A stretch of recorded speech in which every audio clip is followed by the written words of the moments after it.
Naghahanda na para sa nalalapit na araw ng mga puso ang mga nagtitinda ng bulaklak sa Manaoag, Pangasinan. Sa Cebu naman, mahigit 200 pares ang nakatakdang ikasal ng libre sa mismong Valentine's Day. Narito ang report.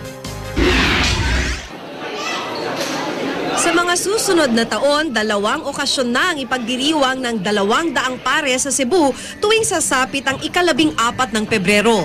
Bukod sa araw ng mga puso, magiging anniversary na rin nila ito bilang married couples. Sa darating na Valentine's Day kasi, ikakasal sila sa isang libreng civil wedding. Sponsor ng Kasalang Bayan ng Pag-ibig Fund sa Visayas.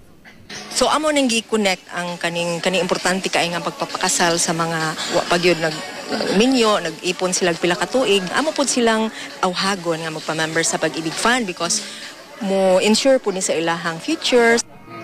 Ang isa sa mga pares na nagpalista, meron ng 3 anak at 15 taon nang nagsasama. Maura mong gikuan kay tungo nga makasal mi kay tungod sa mga anak.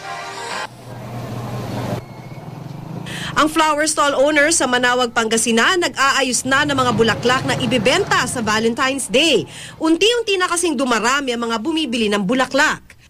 Pinili ko po ma'am kasi ririgalo ko sa kabiyak ng aking puso dahil sa tagal ng pagsasama namin. Ayon sa mga tindera, pinakamabili ang red single-stemmed rose. Patok din ang mga bouquet. Ang simbahang Katoliko naman may paalala tungkol sa tunay na mensahe ng Valentine's Day. Sana i-correct natin ang maling kaisipan na ito na pagdating ng Valentine, kailangan yung romantic love. No, yung true love ang kinakailangan. And true love, kasabi nga, true love waits.